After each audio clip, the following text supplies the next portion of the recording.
What is going on, guys? Carter here with Edge Mindset. Thank you so much for joining me today. Appreciate all the support. I couldn't do it without you guys. Wouldn't want to anyways. If you're new here, which I doubt, I really doubt new people are watching this, but if you are a new person watching this channel, please subscribe, please follow, please join the club, please participate in the community section of my channel, I guess is how you would say it, right? Post pictures and hang out and be cool, and let's all enjoy knives and stuff like that together. That's why we're doing this. We're talking about the old SpineWhack test. Yeah, this thing has been, that concept has been spine-whacked to death, no pun intended. I've talked about this. I've been in this game a long time, over 10 years. I've been yapping about knives on YouTube. Cheap ones, expensive ones, foreign ones, USA made ones, liner locks, frame locks, everything in between. I've talked about it. I lived through the ages where all we cared about was how strong a lock was. And we're no longer in that time period. And yet, SpineWhack tests continue to persist within the hobby. Not as much as it used to, but it still does. Why am I showing this knife? Well, because I am going to to frame around what I'm going to talk about. A couple things I want to talk about. I want to talk about a fantasy story about this knife, right? Didn't happen, right? Allegedly, right? Did not happen. I did not upload videos about this knife and spine whacking it, and I did not delete those videos soon after. That didn't happen, but we're going to pretend like that happened. I'll give you kind of a follow-up on this knife, what I think about it, had those things actually happened. And then I want to talk about something else that's been bugging me with SpineWhack tests. Dealing with another channel, and I'm not going to call this channel out explicitly, although you probably know what I'm talking about. And my intention is not necessarily to talk trash, although I guess it is. All right, I want to talk trash about another channel, particularly one part of the channel. I'm not going to dive into the whole thing. Just one, and it's not the only problem I have with the channel. It's just that's the only thing that directly correlates to this topic here. So I don't want to ramble on too long, but let's talk about this knife. So let's pretend that somebody left a comment on one of my videos and challenged me to do a SpineWhack test on this knife. Let's pretend that happened. Why would they do that? Well, they might do that because maybe there's been a history of these knives not doing so well, according to that test. And there's also a history of, maybe, right, if that was the case, then maybe the owner of the company, potentially might not like that and might go after people for saying such things.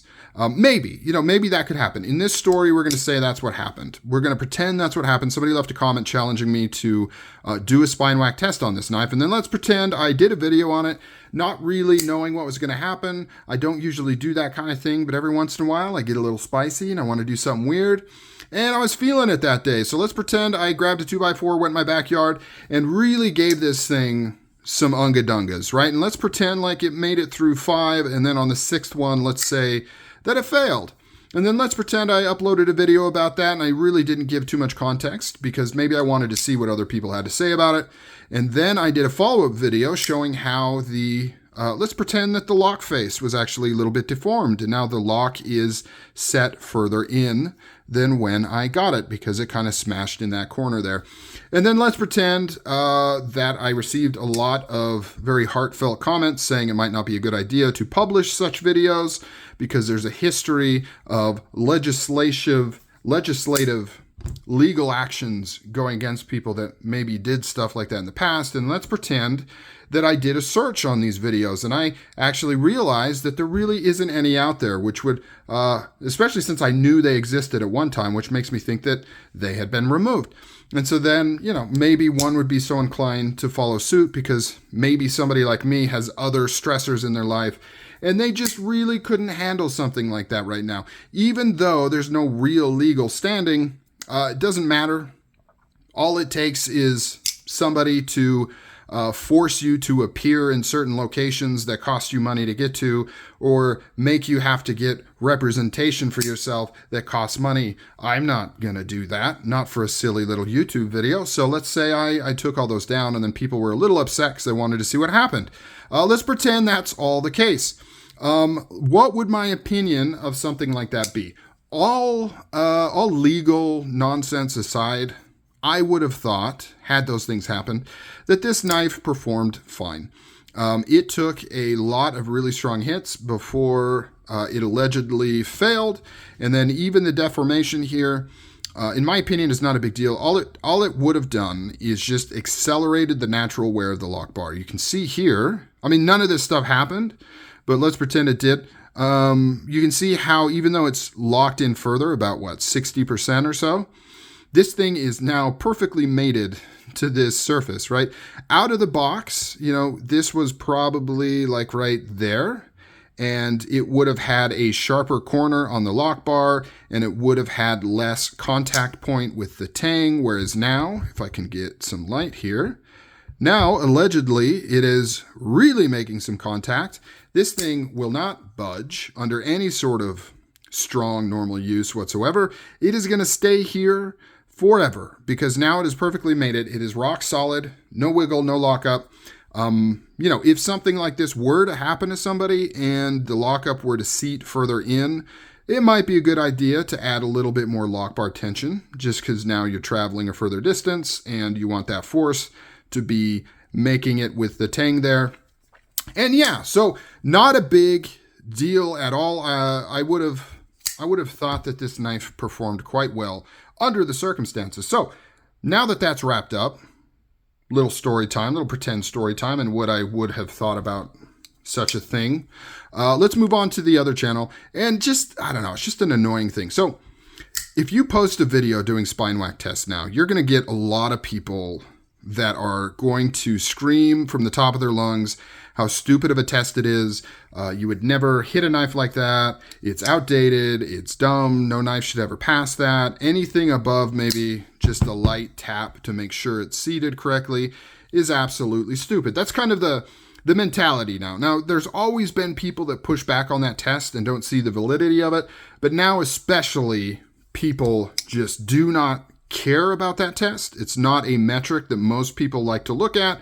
And if you do it, they will usually clap back at you and leave all kinds of comments. Unless you, for some reason, you can get a pass on doing these. If you strap your knife into a contraption and then drop a weight on the spine, and then it's okay. If you grab it like this and just hit it on something, you're an idiot. Why would you ever do that? No knife should ever pass that. But if you strap it into a device and then drop a weight on the spine, then that is completely A-okay and just fine. I don't understand why one gets a pass and the other one doesn't. By obfuscating what you're doing with some sort of mechanical device. Now, I do concede that strapping it into something and dropping a consistent weight is a more measured approach to achieving it, right? I'm not saying it's not. It is more quote-unquote measurable and scientific than just hitting it with your hand. But it's doing the same damn thing. You're still hitting the back of a blade and seeing how well the lock holds up. Both of them are just as ridiculous for a folding knife. If you need something to pass that, you know, if that's really a sticking point for you, get a fixed blade, get a fixed blade. Knives shouldn't be used that way. But if anyone can comment down below why one is okay and one is not okay, I would really appreciate it. All right, I'm done with this. Oh man, stuff's falling off my desk here. I'm done yapping about this ridiculous topic. I just wanted to do an update because so many people were kind of asking me about it. And yeah, so all right guys, catch you later. Leave some comments. I'll talk to you another time.